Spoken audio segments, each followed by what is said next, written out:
Today on Frontiers of Medicine. Gene therapy. It's medicine for the millennium, and doctors are experimenting with it today across the country. We'll visit state-of-the-art projects that could lead to treating diseases before you even have them. Are you allergic to people? Social anxiety disorder strikes more often than you might think, but now there's a new treatment for it, just approved by the FDA. Also, parents take note. An ear infection vaccine could be in your child's future.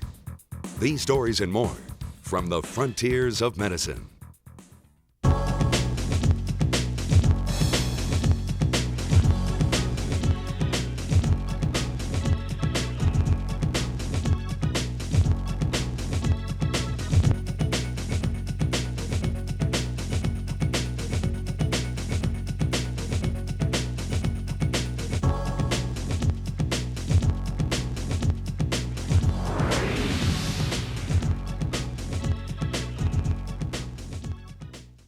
Funding for this program is provided by the Medtronic Foundation, celebrating Medtronic's 50 years of pioneering therapies that restore health, extend life, and alleviate pain. Medtronic, when life depends on medical technology. Welcome to Frontiers of Medicine. Blocked leg arteries often mean years of chronic wounds and eventually amputation. But doctors at Temple University are experimenting with gene therapy to help patients grow new blood vessels around blockages. Kathleen Quigg says gene therapy is her last hope. The arteries in her leg are so blocked, doctors say, if this doesn't work, they'll have to amputate. It's painful. It feels like pressure all the time, like if you should take your shoe off and it would go away, but it doesn't go away when you take the shoe off. Kathleen is part of a select group undergoing an experimental gene therapy treatment at Temple University Medical Center. Here, Dr. Anthony Camarata will inject a growth factor gene into the patient's leg muscles to help their bodies grow new vessels around the blocked arteries. This technique is designed to restore circulation to the limb, relieve pain, and eliminate the need for amputation. Appropriate candidates for this form of treatment are those patients who have very bad lower extremity arterial occlusive disease, so they have very poor circulation to their foot, many times have non-healing ulcers, bad pain, and are facing amputation if we don't provide additional circulation to their foot. An arteriogram has to show that there's no other standard form of therapy that can be offered with reasonable success. Really hope, everything works out and it turns out well. Believe me, if it helps the pain in my feet, I'll get up on my knees and thank God. This experiment is one of several gene therapy human trials underway around the country. Under the watchful eye of the Food and Drug Administration, doctors are hoping that by infusing patients with a key gene, they will be able to repair genetic defects and help ease symptoms. While this development is exciting, it may be just the beginning.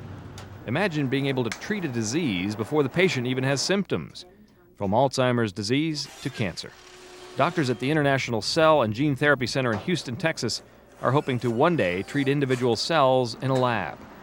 This may well turn out to be the most important aspect of cell and gene therapy because, of course, it's always easier to prevent a disease than it is to treat it.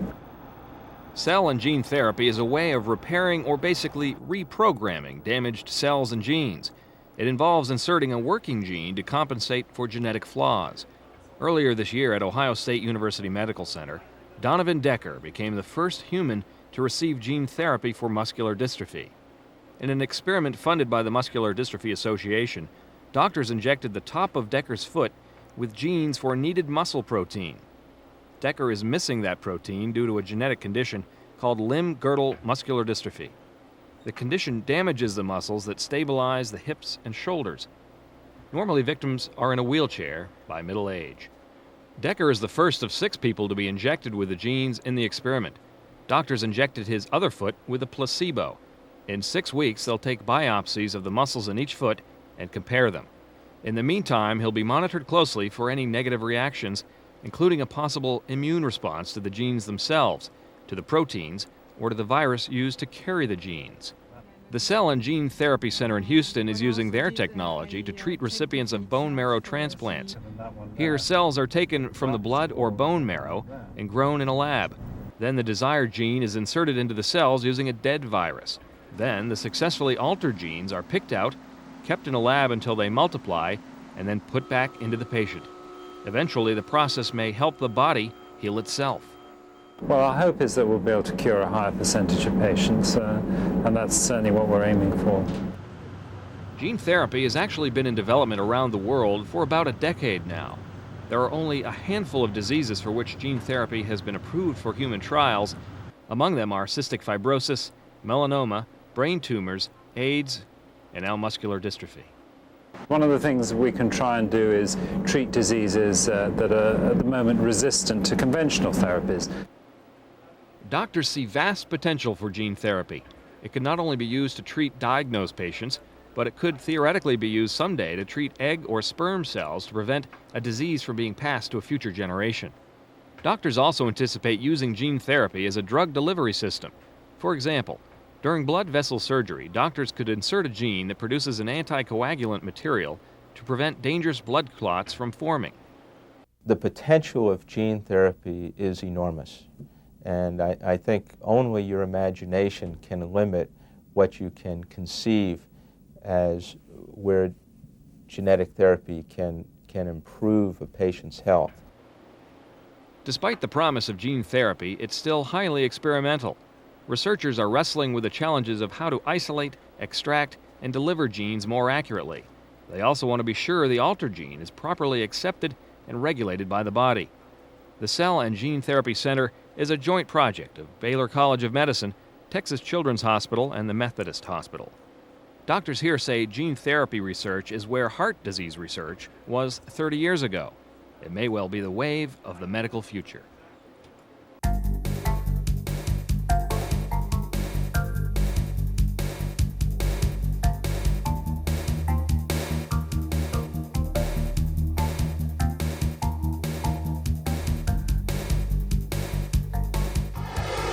It's hard to imagine, but some people are so afraid of talking to anyone, they are prisoners in their own homes. They suffer from what doctors call social anxiety disorder. But a new drug therapy is helping many face the world. Imagine being afraid of speaking to other people. Some people are. 10 million Americans suffer from what's known as social anxiety disorder. I lived with the anxieties and the fears of interacting with other people, and I just thought it was me. This woman is not alone. Applying for a job, dating, or just talking to a waiter is terrifying for someone with this condition. A person with social anxiety disorder is going to suffer from tremendous physical and emotional anxiety whenever they're in certain social or performance situations. But now there may be hope for sufferers. The Food and Drug Administration just approved the use of a medication called Paxil to treat patients with social anxiety disorder. Paxil has already been approved for treating depression and obsessive-compulsive disorders. But Paxil is the first and only FDA-approved drug for treating social anxiety disorder. Like Prozac, it works by inhibiting the reuptake of serotonin in the brain. Studies have shown that Paxil can dramatically decrease the symptoms of social anxiety disorder.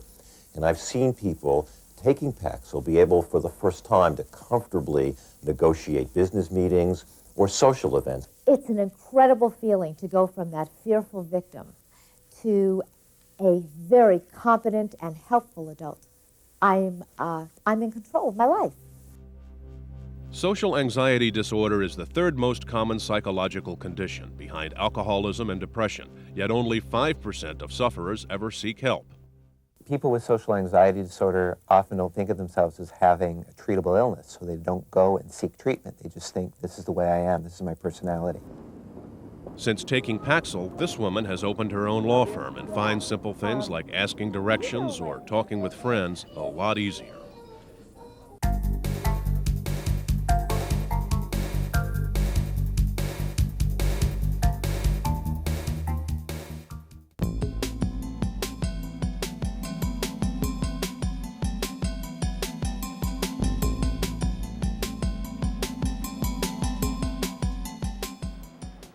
135,000 Americans have it.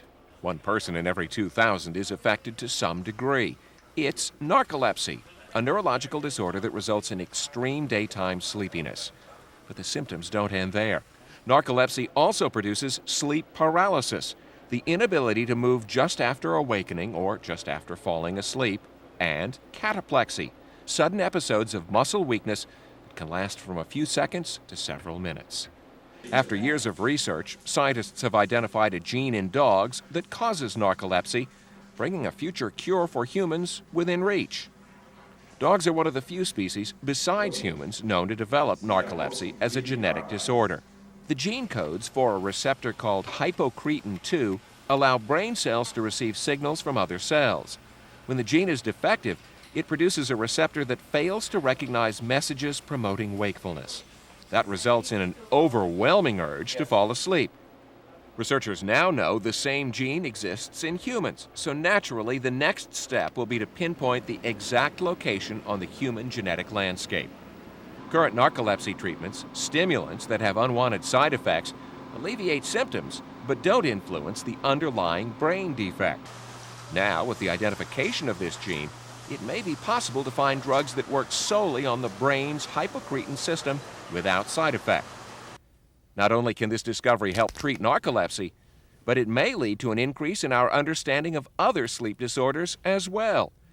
Medicines could be produced that not only prevent sleep in narcoleptics, but also induce sleep in insomniacs. It would seem hypocretins are going to be a major player in helping many people get a good night's sleep.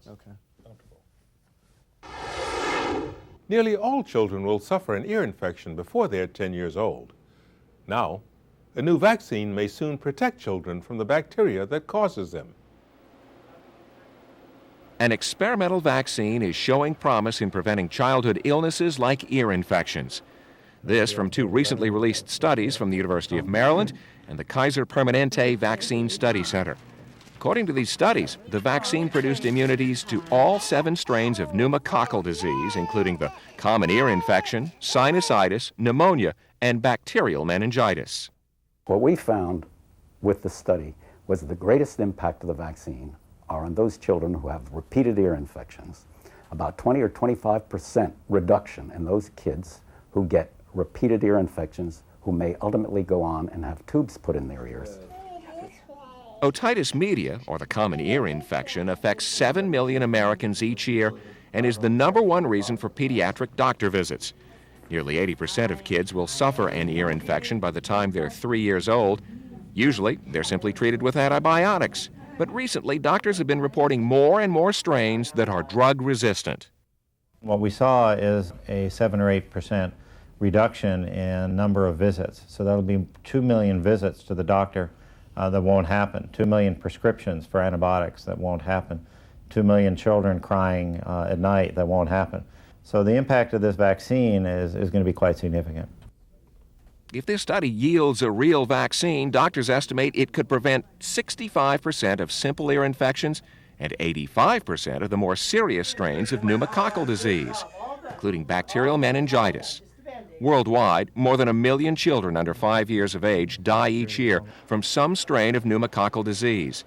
Those who survive bacterial meningitis often suffer lifelong disability, including blindness or paralysis. I was told that the bacteria that cause meningitis and ear infections were becoming immune to the antibiotics used to treat them, and I wanted to protect my child. The vaccine was approved by the FDA for fast-track development. This means its manufacturers, Wyeth Letterly Vaccines, can submit clinical trial information for FDA review before the entire approval application is completed. In the meantime, more healthcare facilities around the country are participating in studies on the vaccine's safety and effectiveness. We're hopeful that based upon the success of the vaccine in preventing ear infections and preventing other diseases, that possibly by the end of the year the vaccine will be available for general use. And at that point, I would think would be recommended routinely for all infants and young children. Many kids, after repeated ear infections, end up having to have tubes surgically implanted in their ears. Years of battling ear problems can sometimes lead to hearing difficulties and delayed speech. Not long ago, this is a sound Caleb Martin would have found hard to hear. This 7-year-old boy had persistent ear infections and trouble hearing. He's had a lot of problems with hearing. His speech was delayed there for a long time. He didn't really start talking until he was about 4. Continuously saying what? He can't hear you. You have to repeat things 3 or 4 times. He wakes up in the middle of the night crying because of the pain in his ears. It's still a mess. Now, Caleb is about to get surgical help. He's going to have tubes placed in his ears. It's a very short procedure, and in the population who needs it, it's a very effective operation. Ear tubes help firm up the eustachian tube and equalize the pressure on both sides of the eardrum. This procedure allows fluid to get out of the ear and lets kids live without pain. Parents often will think that it's the child's character or personality instead of realizing it's because there's a hearing problem due to fluid in their ears. Caleb had one previous ear tube surgery. As in all ear tube procedures, the eardrum incision healed, but after a few months, the tube eased itself out. This time, Caleb's getting a special T-shaped ear tube, which will stay in longer. While the new ear tubes will help Caleb and his parents live more comfortably, doctors testing the pneumococcal vaccine hope their work will someday make surgeries like Caleb's a thing of the past.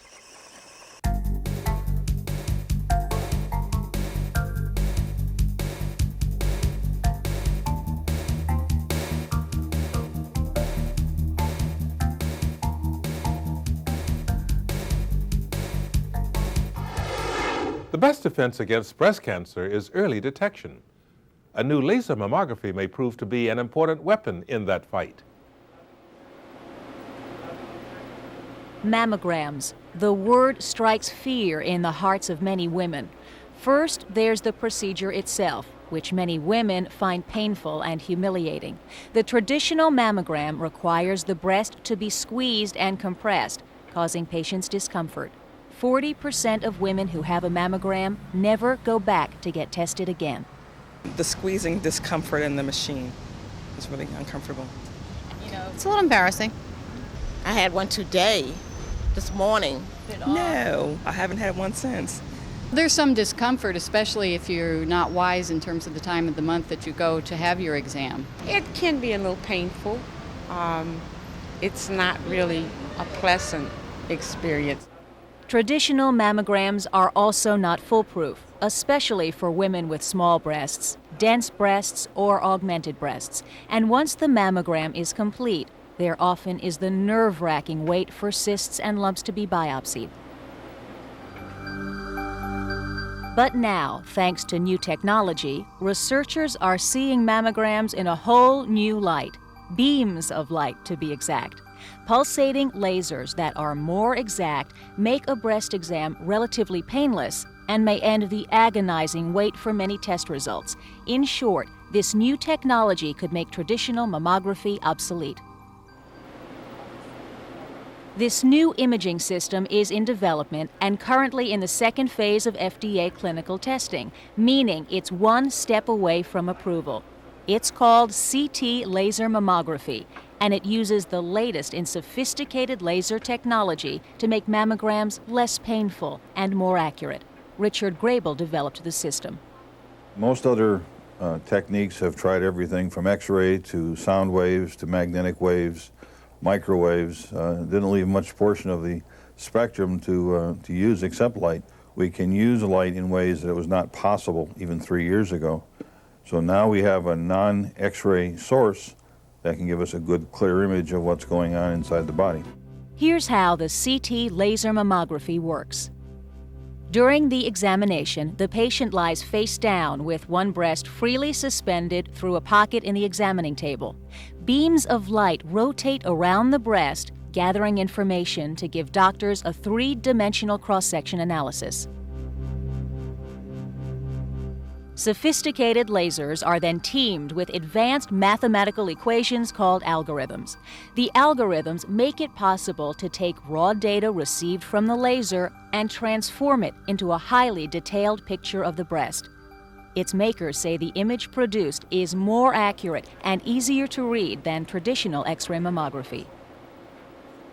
There are other important benefits to CT laser mammography as well. Traditional mammography X-rays have difficulty getting readings on women with small breasts, augmented breasts, or dense breasts. That's not a problem when using lasers. In fact, the lasers can even differentiate between a cyst and a solid mass, reducing the need for biopsies and the anxiety of waiting for test results. And in an age where cosmetic surgery is common, the CT laser can accurately see tissue behind breast implants and detect if those implants are leaking. According to Imaging Diagnostic Systems, a CT laser mammography is expected to cost about the same as an X-ray mammography, and an entire exam takes less than 15 minutes. Another benefit: information is gathered on CD-ROM for immediate recall and contains a patient's entire medical history. That CD also contains an atlas of reference studies for comparison. But for many women, the best advantage of this laser technology is the elimination of the painful breast squeezing and compression associated with standard mammograms. By making the discomfort disappear, mammographies are more accurate. This new laser technology makes this emerald light a real gem in women's health care. Since we first aired this story, advancements in laser technology are increasing the odds of survival for victims of breast cancer. Not only are lasers being used in diagnosis, but at the University of Arkansas, researchers are developing a way to use lasers for non-surgical lumpectomies. Here's the story. The war on breast cancer is reaching another frontier at the University of Arkansas for Medical Sciences. There, doctors are using lasers to perform lumpectomies with minimal cosmetic damage to the patient's body. Doctors have long been concerned that their patients ignore early signs of cancer or neglect to do preventative care in order to avoid the disfiguring results of lumpectomy surgery. After 9 years of research, they've developed the rodeo-directed MRI and laser lumpectomy. The rodeo MRI was developed to determine more accurately the extent and position of a breast tumor. It is twice as sensitive as the traditional mammogram. For example, in this patient, a mammogram shows a small tumor treatable through lumpectomy. But when that same patient underwent a rodeo MRI, additional growths were found that were larger and in this case more malignant than the one that showed up on the mammogram. If this patient had received a traditional lumpectomy, she would have been facing more surgery down the road. The process is also more comfortable than a mammogram or surgical lumpectomy. The patient lies flat on a table and slides into the MRI machine. In the case of a lumpectomy, the technician finds the coordinates for needle placement and enters them into the computer. The needle used is smaller than the traditional biopsy needle. It's about the size of the kind used for drawing blood. Once coordinates are established, the needle is inserted and a tissue sample removed for lab work. Then a fiber optic is inserted through the same needle. The fiber optic is connected to a laser to destroy the tumor with heat treatment. And the process takes about 10 minutes. Here we can see the tumor being destroyed. For larger tumors, multiple fibers are used. So far, the rodeo-directed MRI and lumpectomy has been well accepted by patients. Its developers at the University of Arkansas say it costs less than the traditional lumpectomies. It can be done as an outpatient procedure with local anesthetic. But the best part? Doctors say their patients have a much better self-image after this procedure than those who undergo the often disfiguring lumpectomy surgery.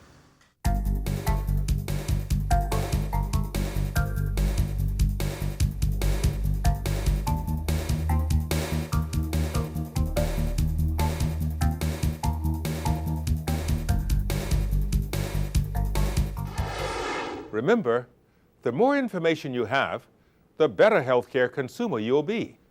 A good place to start is our website, which has information about the stories covered by Frontiers of Medicine, plus links to other health information. Next week on the Frontiers of Medicine. Could a common hepatitis B vaccine be preventing some types of cancer? We'll find out. Is your eyesight deteriorating with age? It's called macular degeneration, and now there may be something you can do about it. Also, a new way to treat brain tumors could one day unlock the door to more effectively treating all types of cancer. We'll meet the scientists who are developing this novel approach to a deadly disease. Thanks for watching. I'll see you next time on The Frontiers of Medicine.